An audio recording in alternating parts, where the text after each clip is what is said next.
Hello, everyone, and welcome to the show. This is Raise the Vibe with Liz, and I'm your host, Liz Peterson. And today I have special guests Andi and Jonathan Goldman joining me today. Super excited. We're going to be talking all about the humming effect.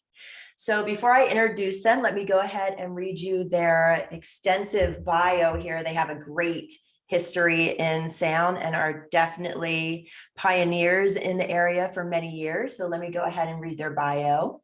Jonathan Goldman is an international authority and pioneer in the field of sound healing. He is a renowned writer, musician, and teacher. Jonathan is the author of several books, including Healing Sounds, The Divine Name, the 2011 Visionary Award for Best Alternative Book of the Year, and The 7 Secrets of Sound Healing, both from Hay House. A Grammy nominee. His award-winning recordings include Chakra Chants, The Divine Name, and Reiki Chants. He is the founder and director of the Sound Healers Association and CEO of Spirit Music.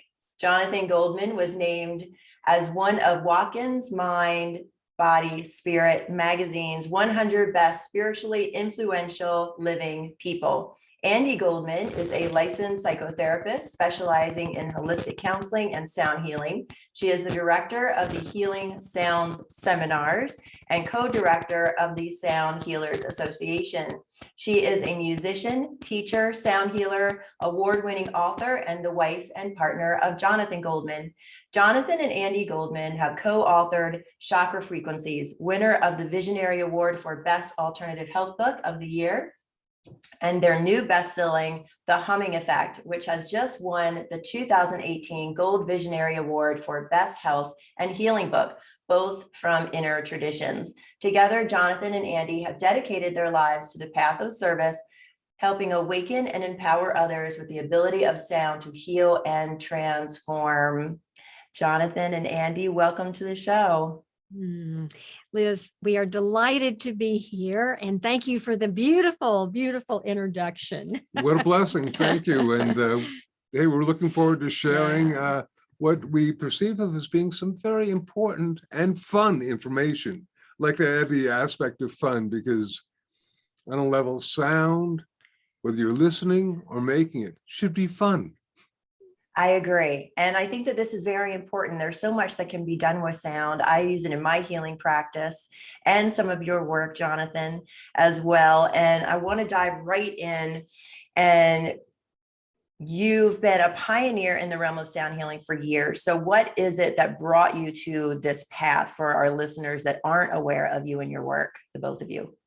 Liz, my story goes back 40 years. I'll make it really quick. But I was on stage in a seaside bar in Marshfield, Massachusetts. Had just come back from a break, strapped on my Stratocaster, was started singing a song, and all of a sudden I looked at the audience and I realized that the ambiance in the club was one of negativity and violence. And I mean, no doubt the alcohol and the different intoxicants that people are imbibing in helped contribute to this ambiance, but I knew that the music that I was creating at the time was also doing this. And I had the thought, and I've been playing professionally at that point for about 15 years, what if music could be used to make people feel good? And within a week, that thought shifted just a few degrees and became, what if sound could be used to heal? Doors opened up, my life shifted and changed. I got a degree in a master's degree from Lesley University, researching the use of sound music for healing, started the Sound Healers Association, took my record company, which was a new wave label, and became a new age label. And I didn't have to change the name because it was called Spirit Music, strange as it may seem. That's awesome. And then some years later, after writing a couple of books, I came across this beloved being who was one of the world's great psychotherapists, incidentally. And Liz, Jonathan and I now have been working together for over 25 years. And of course, with my background, you know, as a psychologist in psychotherapy, and Jonathan's background in sound, we kind of looked at ways that we could combine our backgrounds. And that's what prompted us to write our books. And of course, then we started teaching together and have been doing this for quite some time now. A little interjection, just one of the great pioneers of sound healing, dear friend of ours, we were introduced to each other by a fellow by the name of Don Campbell, who's the guy who wrote this wonderful book called The Mozart Effect that really talked about the power of classical music, among other things, to help, be able to initiate people in consciousness and stuff like that. So we come from a long background of sound healing. I was going to say, That's fantastic. Yeah, it's been in your lives for many years, definitely your path and your passion for sure. So how did you guys develop the humming effect? What was it that really brought that into fruition? oh, well, this is a great story, Liz, because Jonathan and I, as I just mentioned, we've been teaching together and writing and all of that. So we have worked with so many different mantras and sound exercises and chakra systems and sound systems. Tibetan bowls. Yes. And of course, they are all very powerful, very wonderful.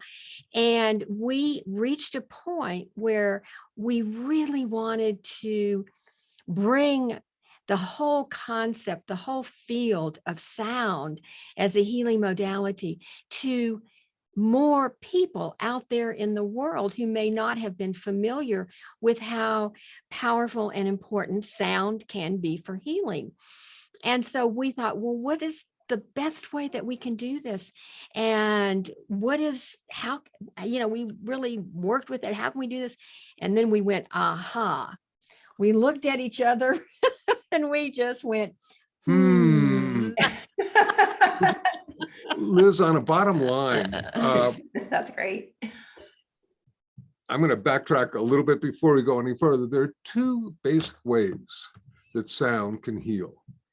One is it goes into our ears and into our brain, affecting our nervous system, our heart rate, and our respiration. This is called psychoacoustics. So then we listen to music, or even when we talk and people exchange information and whatnot, that's psychoacoustics, and that's very, very powerful. And then there's another one called vibroacoustics. And this is where the sound goes directly into our body, into our cells, affecting us on a DNA level. And they're both two very different, they can be the same, but two very, very different ways of creating shift and change. And we really like to work particularly with the voice because it's natural. Everybody's got one and everybody can use it, except particularly with regard to, the last decade or more, I don't want to say even more, there are all these shows like American Idol, where people judge who's got a good voice. And all of a sudden, we become even more critical about what is good, what is bad. And all of a sudden we become really judgmental about our own voices. So even doing what we consider to be simple mantric or vowel sounds would, for a lot of people, well, I can't make sound. And that's why when we said, or I'm not good, my sound isn't good enough. And, there was just all of that judgment around it. And gosh, we've never found anyone that has said, I'm just not a very good hummer. Babies hum, the elderly hum, we hum when we feel good. And so we started going into that. And as we delved deep into the cave of the sonorous hum, we came up with some startlingly important information about the power of the hum on a physical, emotional, mental, and spiritual level. And also, Liz, when we, actually made the decision to write our book and we started our research and putting everything together, and one of the things that we thought about was, well, wait a minute, how are people going to take us seriously? Right. I mean, a book on humming, come on. And anyway, so the first chapter of our book is nothing but peer-reviewed research on the effects of using humming, using our own voice, such as with humming, and how it affects us on a physiological level, on many levels. So that first chapter, we hoped, would lay the groundwork to, wait a minute, there really is something to this. Yeah, it's important to have that, chapter to allow people to absorb it and sort of accept it, coming from that scientific arena, unfortunately. Exactly. And you know, just speaking about that, some of the beneficial physiological benefits that happen when we are humming. And by the way, we call it conscious humming because we're going to be doing, you know, humming in a very conscious manner. You know, it's fine to hum zippity doo dah or whatever you might be, you know, tune, which is fine. But when we go deeper and we're working with conscious humming, it's a little different for sure. So anyway, we have a lot of physiological benefits that happen. Our blood pressure is lowered. Our heart rate is lowered. Many different hormones are emitted, such as melatonin, which is, you know, crucial for our sleep cycle. Also, oxytocin, which is the trust hormone, and Endorphins too. and right, endorphins, and what else? I mean, Nitric so oxide. now I want you to talk Nitric about oxide. nitric Our old oxide. friend nitric This oxide. is important. This is Yeah, let's talk about nitric oxide for a second. Because I don't think most people know about this, and I've heard you discuss this before. So why don't you give a little bit of information around that? Great. Well, this is so interesting because nitric oxide is a molecule actually in the 1990s. Science magazine named it the molecule of the year, which I love. I can see this little molecule going on stage and getting a trophy and going, thank you very much. But excuse me. Sure. Among other things, it is what do they call a vasodilator, which means that it causes the circulatory system to expand and flow more. So blood goes more evenly through our body, which is an amazing thing for conditions of whether it's the heart or whatnot, and including when you make a hum, they found, and I literally came across some really powerful information very recently that had been done in 2005, but it was literally hiding away in one of these obscure medical places. And it was a whole thing about how humming can produce nitric oxide to be useful as an antiviral agent. Now, I knew this, Liz, because I'd had a lot of students who had said, hey, I had sinusitis and, you know, I had different antibiotics, nothing worked. I hummed and all of a sudden it went away. But here it was, quote, scientific data on the antiviral and antibacterial attributes of humming, which is astounding. Back in the 1980s, I just wrote about this for doing the 30th anniversary edition of my book, Healing Sounds. And I'm perhaps hoping to just even add this little paragraph, because back in the 80s, I did a presentation for these doctors in Germany. I was talking about creating vocal harmonics, these sounds within sounds, which is a wonderful, powerful technique, but a little bit more obscure and difficult for people. The hum is a totally exoteric, meaning everybody can do it, and it's inclusive. Everybody can make that as opposed to harmonic singing, which is a little bit inclusive, and you can only do it so far. So, but I was teaching this type of sound. And before that, I said, we call this sonic Dristan. And I expected the MDs and all these scientists to be laughing hysterically, straight face. And I figure in Germany, they perhaps didn't have Dristan, you know, so that's my explanation. But the reality is that it does work because the whole nasal nitric oxide phenomena, but that hadn't been discovered yet. And, you know, so I guess I couldn't like present it, but it's extremely important if you can read between the lines in terms of how it can be used therapeutically, particularly at this particular time and space. And just as I'm on this roll, even before we go any further, is simply to nasalize the sound, and you do it at this particular time about 4 or 5 times in a row on one particular tone. Then you stop for a couple of minutes so that the nitric oxide can basically regenerate itself, and then you sound again. Now, we've forgotten that, but I just wanted to share that with you because it's so very, very important as a technique that everybody can do. And what happens when we begin to hum, which we do, of course, with our mouths closed, and that hum actually starts up here in our sinus cavity. And what happens is the nitric oxide is released with the hum. And so when Jonathan was just saying hum about 4 or 5 times, because that releases then the nitric oxide, but then to rest for 2 or 3 minutes so that it can rejuvenate and can regenerate, and then you can, do it again.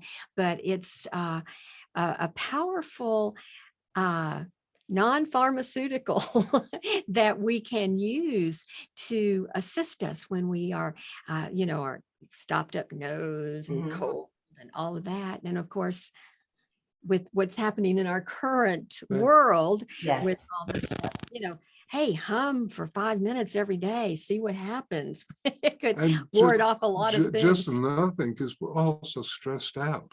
And if you take, and we'll talk about this, but when you hum, do conscious humming, you need to take some nice, deep, slow, diaphragmatic breaths as you do that. And then you just hum out, we're going to demonstrate this, do this all. But when you do that, your blood pressure literally goes down a number of points to the same degree as if you took some sort of pharmaceutical, you would get this. So if you're stressed out and your blood pressure is high and you're feeling tense, all you have to do is a few hums. It's crazy and it's real. It's very efficient for something to be so simple.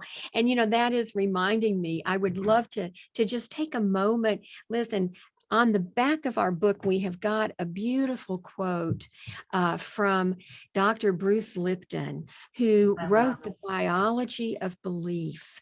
And he wrote a great quote for our book, and I'd love to read it to our audience. He says, I highly recommend the humming effect for all those impacted by the stress of the modern world. And this is the part that I thought I've got to read this. It is a powerful non-pharmaceutical prescription for self-healing that has only positive side effects, such as harmony, health, and happiness. And so I love to share that quote because of the non-pharmaceutical prescription, because that brings me to another point, and that is that we all have within us the power to shift and change our frequency, to shift and change the stress levels that Jonathan was just mentioning.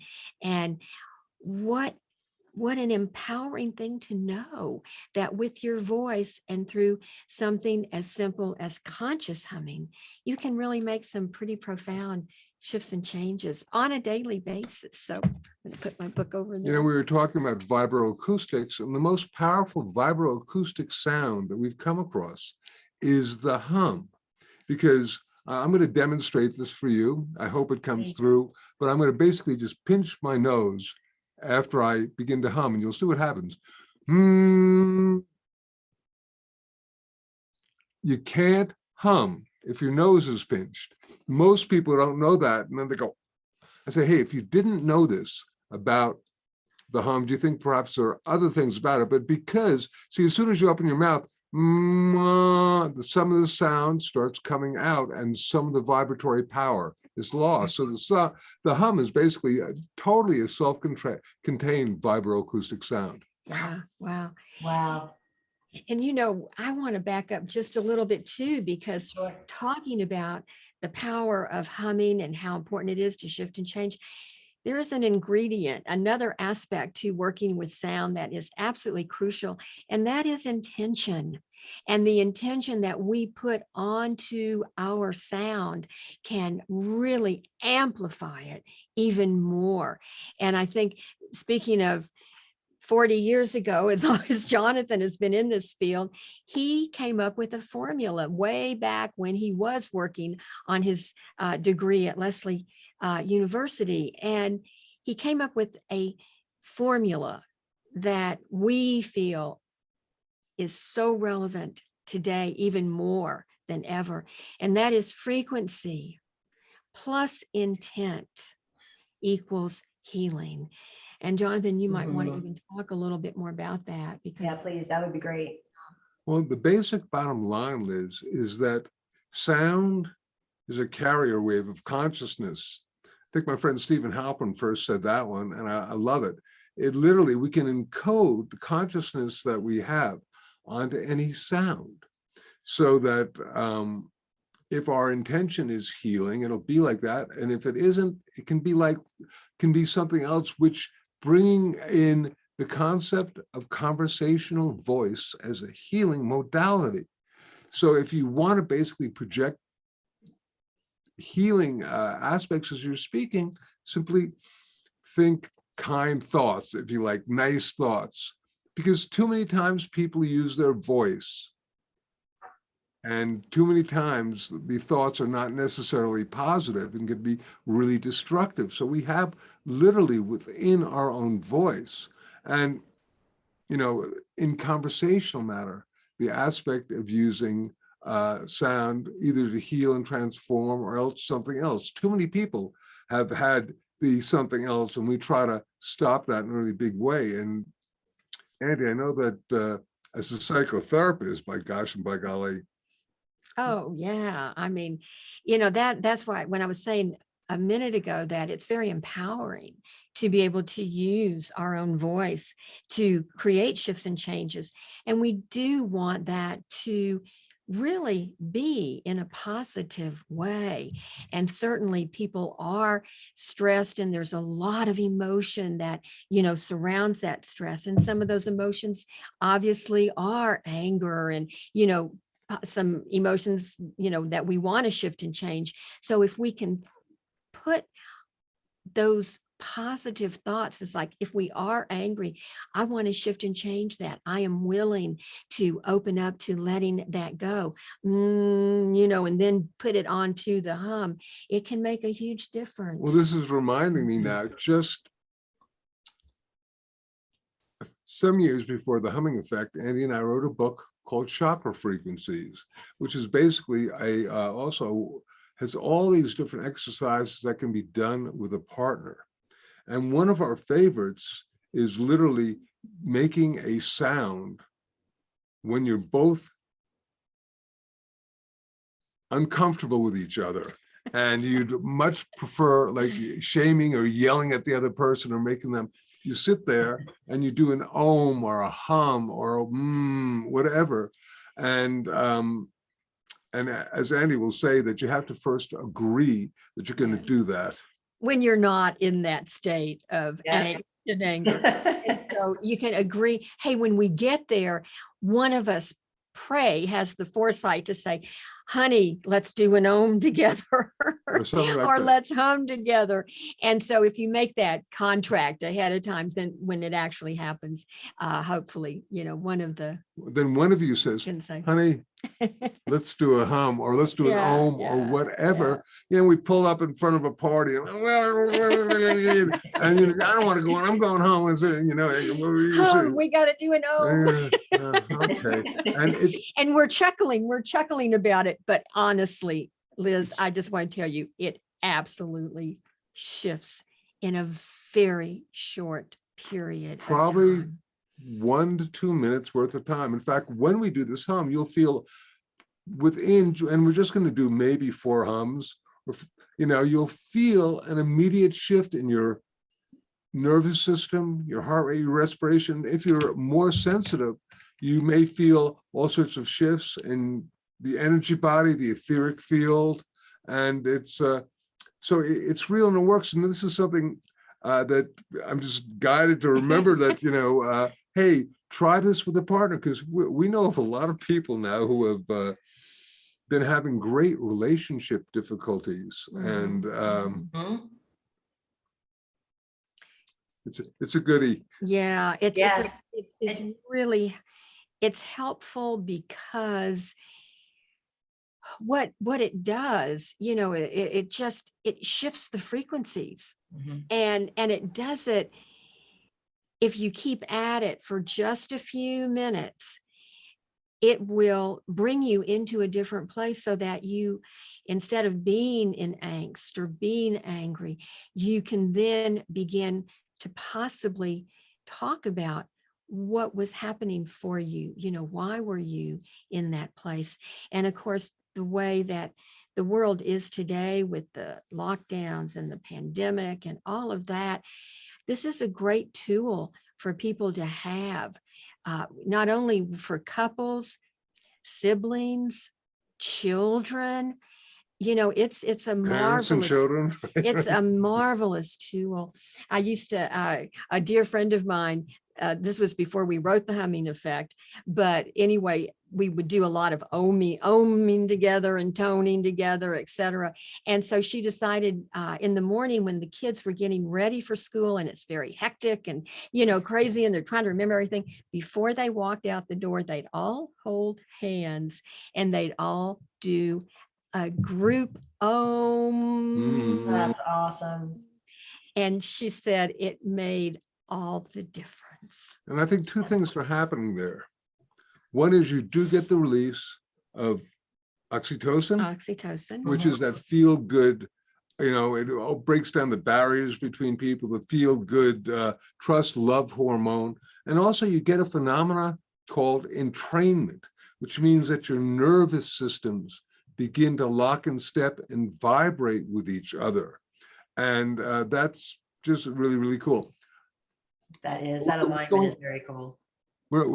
I'm going out of order in terms of stuff, but I can't help it because we're talking about the Om. Liz, Yes. did you know here, Patanjali's Yoga Sutras, written 2,000-3,000 years ago, Sutra 1.27, this is the Goldman translation, says something like, the original sound of creation was pranava, or pranava, the humming of prana. Yes. They had to give it a name, so they called it Om.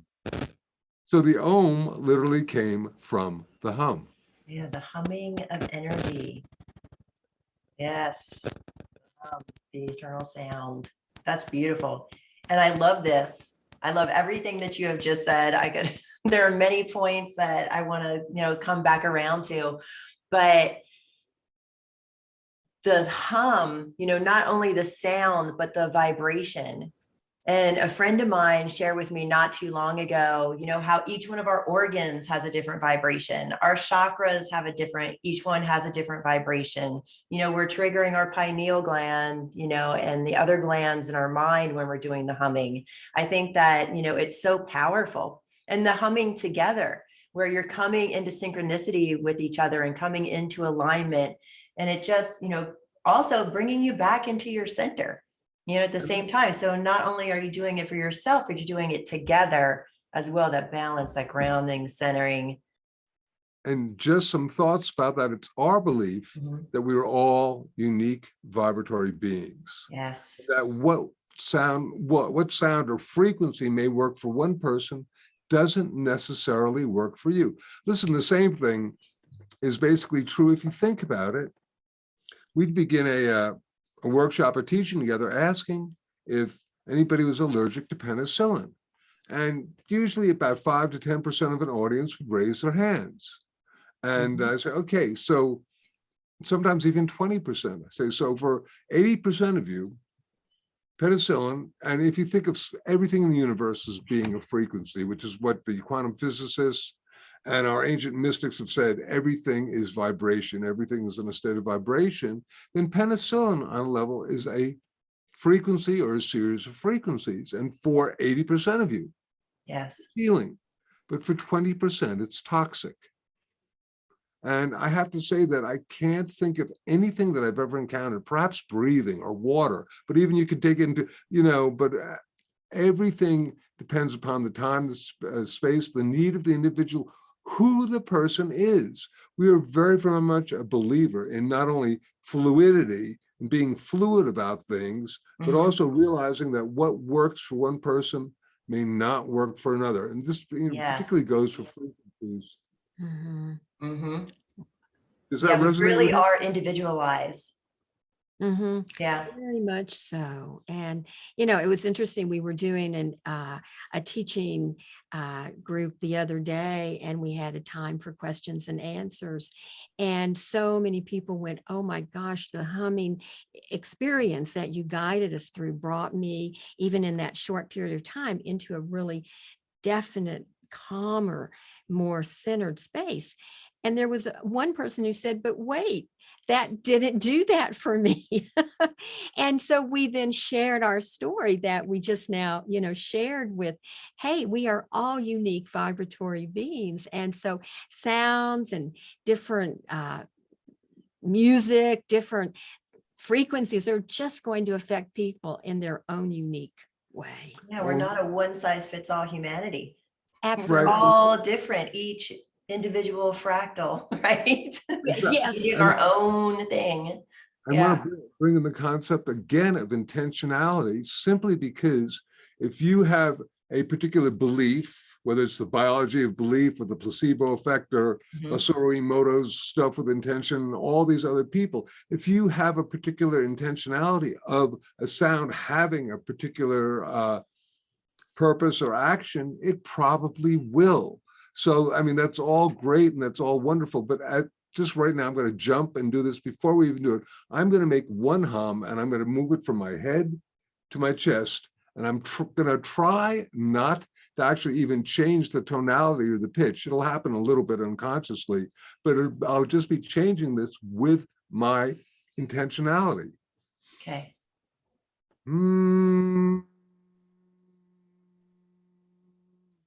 You couldn't notice any difference, but I'm a fairly adept hummer, and I went like that. Right into your chest. Just with the intention. So what is your purpose for making the sound? What's your purpose for doing the hum? You have a headache, you got a bellyache, is something going on? Do you want to, what do you want to achieve? Do you want to project a manifestation principle, a color, all these different things? It's that when, you know, with the humming effect, we get into different levels of doing this work, because we're now talking about very advanced humming work. But then at the same time, why not? And, Yeah. you know, when you're stressed out, hey, if you set that intention, I'm willing to open up and let go of that, and you put that humming sound onto that intention, you will find, boom, it changes your inner self.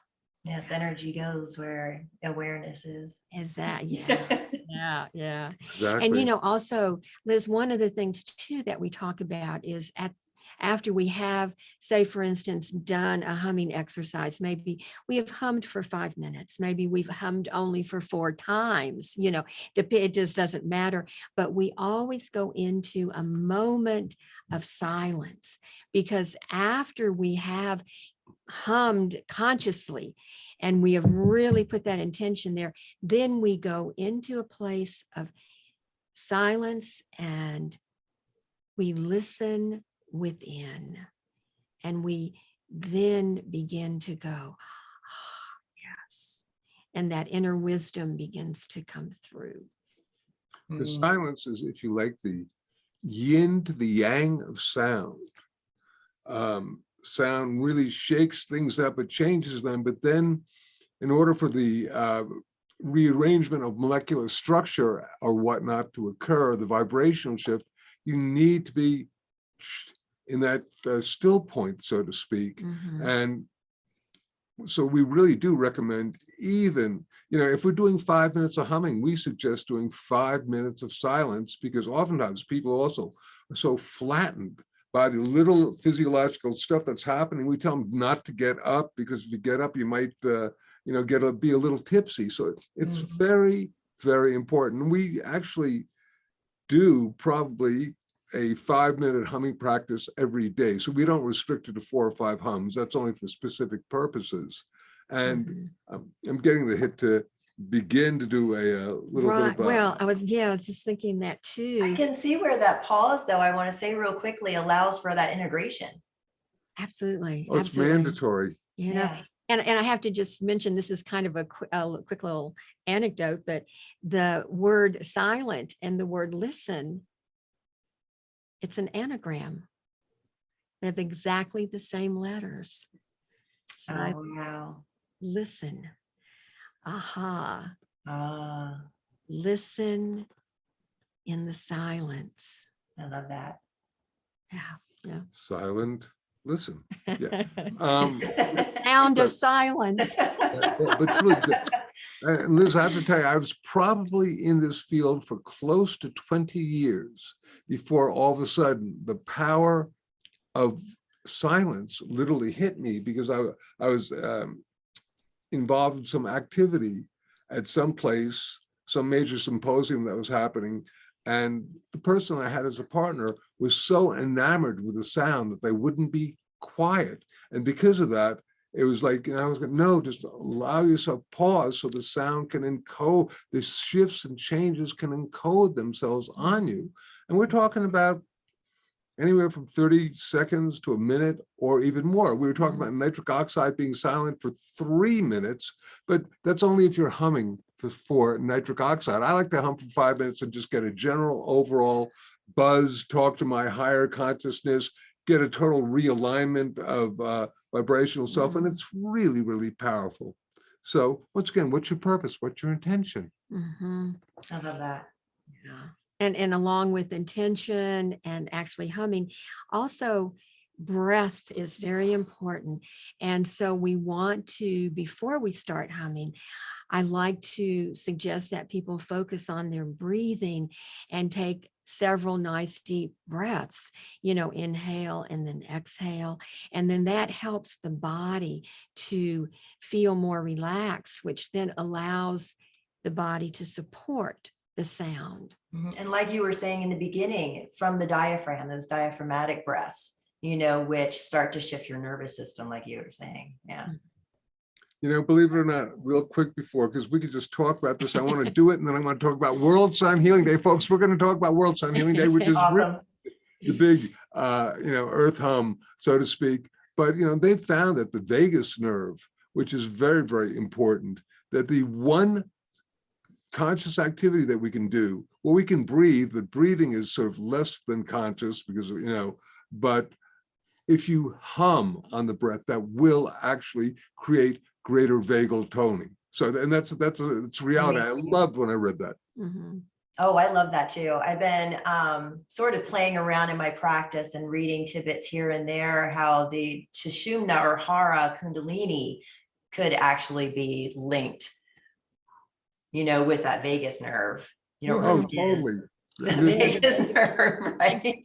Links everything. And then the Kundalini. Yes. Kundalini is also linked to the cerebral spinal fluid, but that's another topic. Let's get back to humming. Oh, I love that. Okay, so Andi?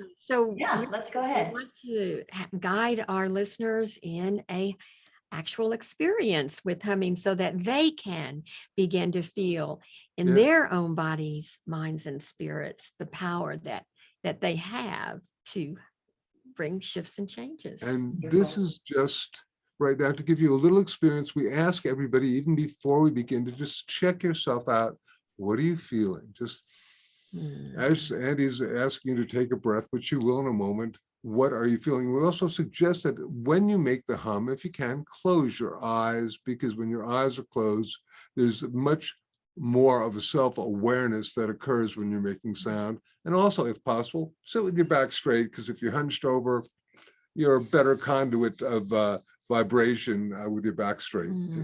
Yeah, so we'll just sit up straight, close our eyes if we feel comfortable doing that. And let's begin to focus on our breathing.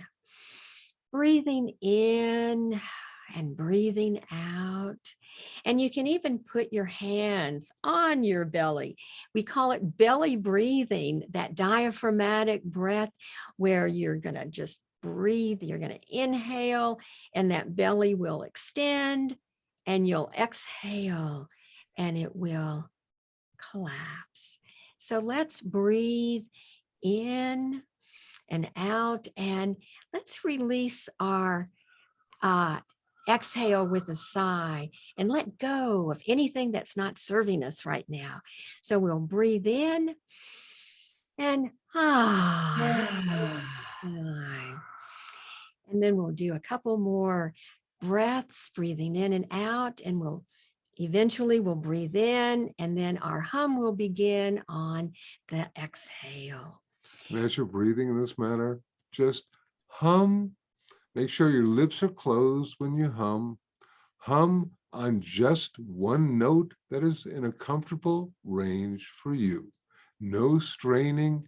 We want it to be totally comfortable and a joyous experience. So let's take a... And we'll take a moment and put the intention of just bringing in more love and light into our lives in this moment. So now we'll take a nice deep breath, and we'll do a series of 4 hums. So breathing in and begin to hum.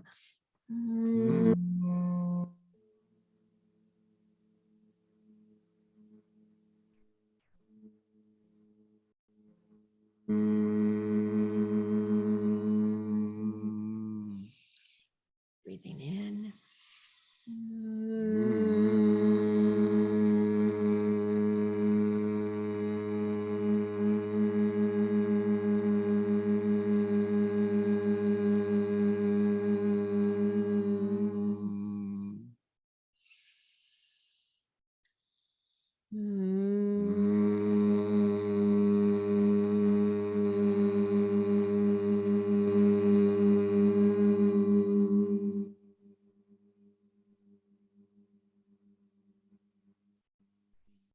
And one more.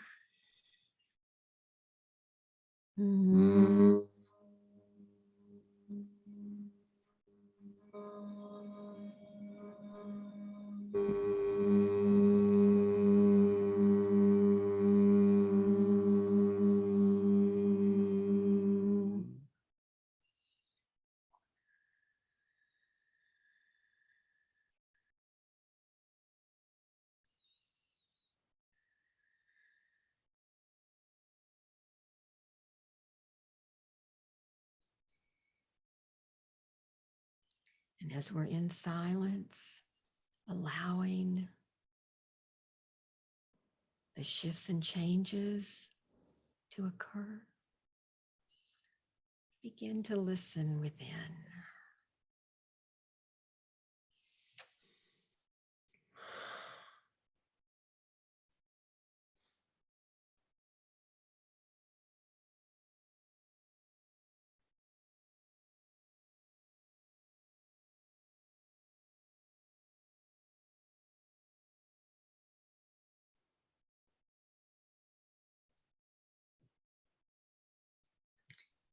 And I think when we feel ready, we can slowly begin to open our eyes and gradually come back into our bodies.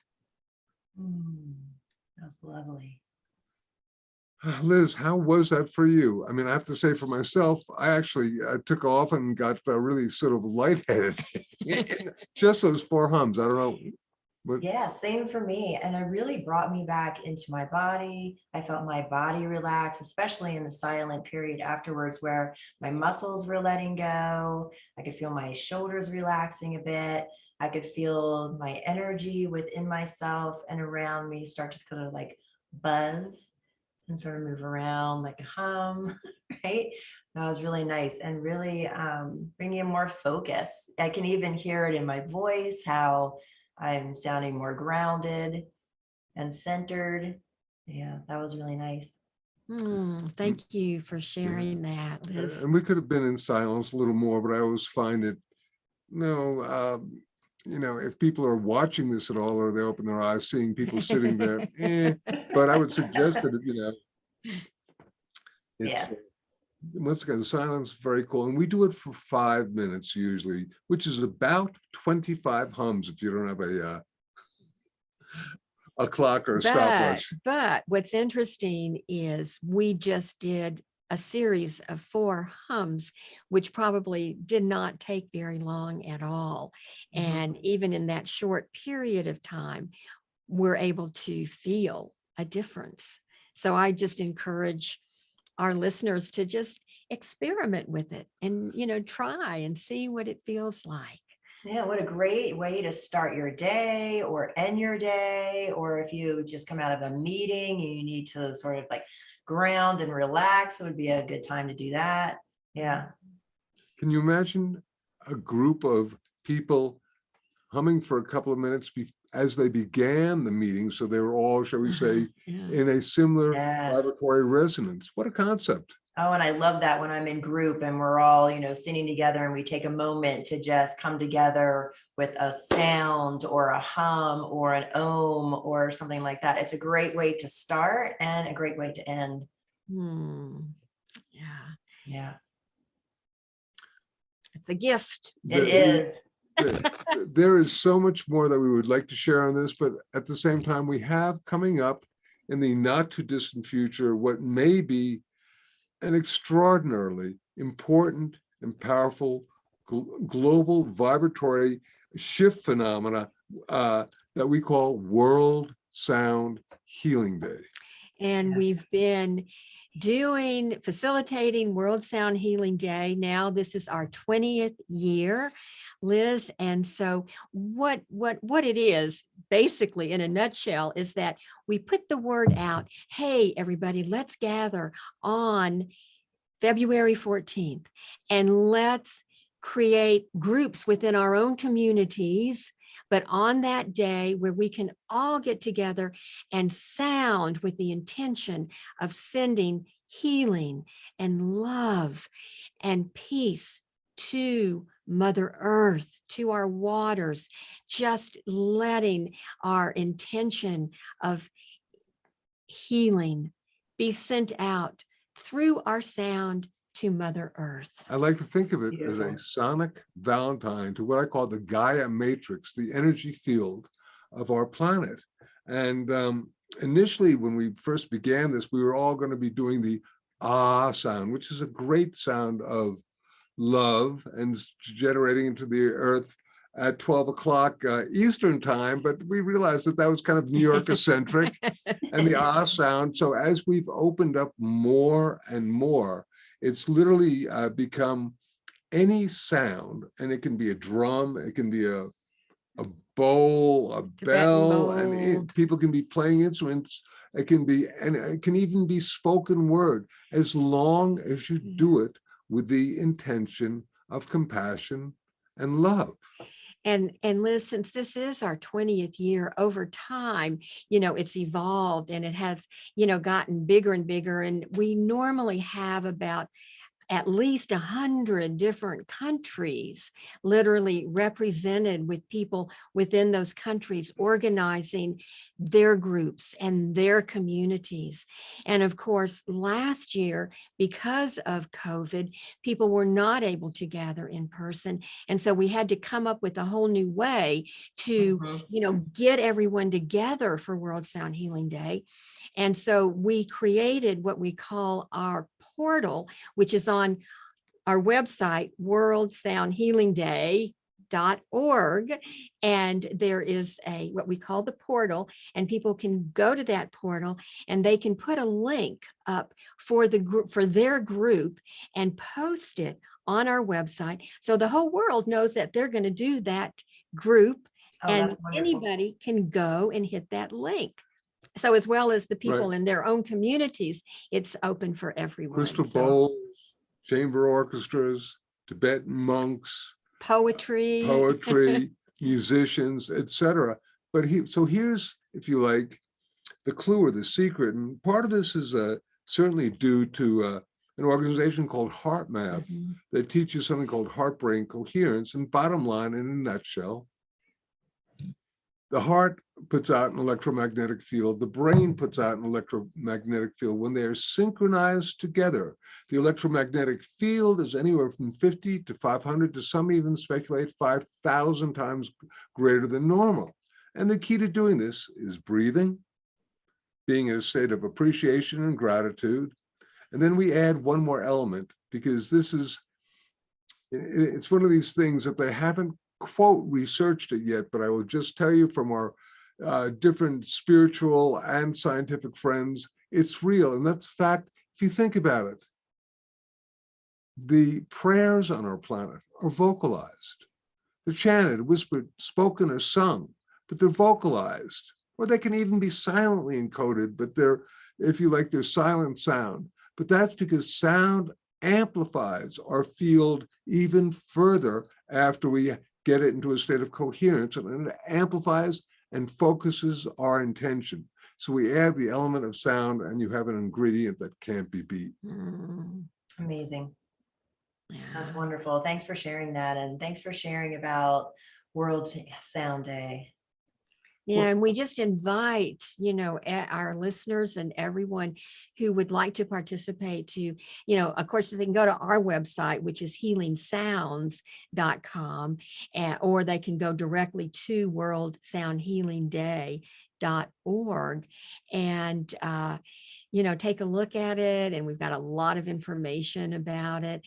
And people throughout the planet, last year, I think we had about 200. Yeah, and I think there's going to be actually a whole groups. lot more because Yeah. word is spreading, because our beloved Earth Mother needs as much positive energy as we can give her, because these are interesting times. And perhaps the greatest way that we can interface and become sonically active is through working with this intentionalized sound. And literally you can either do an event or you can attend an event. And because of the magic of the internet and all this stuff, how easy is that? So and it's not a festival or a summit. We don't try to it's a new form. We don't collect people's emails. We don't collect, you don't have to register for it. You just go on there, find something that is of interest for you, and then you experience it. And we just ask that you project the energy of love and compassion to our planet and to yourself, because as we say, we heal ourselves and we heal the planet. We heal the planet and we heal ourselves. Yes. And we provide a platform for people to do this. And so that way, we just want it to be as open as possible and allow as many people as possible to participate. So that's why we don't collect email. We just say, come on and join. Yeah, come and join in the Sound Healing Day and be part of the frequency, be part of the energy, be part of the intention to bring that healing to the world. Yeah. I call it a vibratory medicine for the earth. And what better than healing things, because we are all in such need of that. Well, and I'm reminded of a term that Jonathan coined, golly, many, many years ago, called global harmonization. And I like to think of our World Sound Healing Day as a time for global harmonization. That's beautiful, Andi. I love that. Yeah, thank you for saying that. That really kind of sums it up in a nutshell. It really does. Harmonization. And oh, do we definitely need to get harmonized these days? Yeah. And those moments that we can come together in unity like that, I think are so important. Oh, yeah. Yeah. And that was February 14th, and that's the 20th annual World Sound Healing Day. And your website, for those who are unfamiliar, is healingsounds.com. And you're going to be having all of the links posted on there. I think that's great. So we invite everybody to a sonic celebration on that day, and go check it out. And what's interesting is, in terms of February 14th, golly, if you're in Australia, we're probably close to being a day ahead. So it happens for quite a while. It's so interesting. And I can see this wave of love, encoded with sound, just permeating our planet and shifting and raising the vibrations. And, they've done research on this stuff before and found that indeed there is a very positive effect in terms of events of, shall we say, negative events, whether it's violence or whatnot, ceasing and being much less than whatever happened before. So what a blessing. We trust that'll happen again. Yeah, I think so too. Yeah, those studies are so fantastic. Weren't they? I agree. And when you were saying that, that starting almost, a day ahead, I got goosebumps and saw this wave, like people who stand up in the stands, one, and each one going next, this huge wave, going through. That's fantastic. I love that. Is there anything else you'd like to share about the humming effect or sounds before we wrap up today? Try it. You'll like it. And just experiment with it within your own body, mind, and spirit. And and just, remembering how powerful our voices are, and to, encode our sounds with as much compassion and appreciation and gratitude and love. And that's really the frequency that we want to open up to and vibrate and resonate with. And so just thinking, we're doing a couple of different events that, and a lot of these are pre-recorded, because that's the magic of the internet. You can do, and time and space are, if you like, not limited to actual mainstream things. So you can do something beforehand, play it then, and then more people, and you don't have to worry about any sort of internet problems. But we're going to be doing the divine name. We're going to be doing an ah sound. We're going to be doing a hum.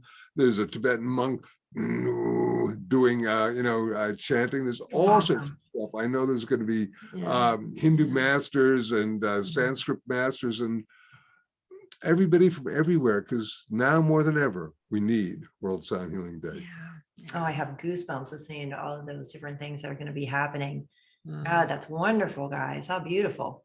And So thank Liz, What a gift. thank you for co-creating it by spreading the word, and perhaps It's my you pleasure. do something yourself. So blessings and Yeah. thank you. Love to you and anybody who's going to watch this now or going to watch this later. May you just be resonating with the energies of love and light through sound. Liz, thank you so much for this opportunity and to share with you and your audience our information about sound, and just many blessings of love and light through sound to you and to everyone. Oh, thank you both so much. Thank you, Andi. Thank you, Jonathan. It's been such a pleasure to host you and to share this information with everyone. And everyone, please, go February 14th to their website, healingsounds.com, and join World Sound Healing Day and check out their information, their humming effect book, and all of the content that they have online. Both of you, thank you so much. I appreciate it. Thank you. And thank you everyone for joining us today. This is Raise the Vibe with Liz, and I'm your host, Liz Peterson, and you can find me on Instagram, Facebook, and YouTube at Raise the Vibe with Liz. And remember to like, share, and subscribe below if you enjoy this content. And you can find me at Liz'sHealingTouch.com. Thank you everyone, and have a great day. And remember to get out there and raise the vibe. Thanks everyone.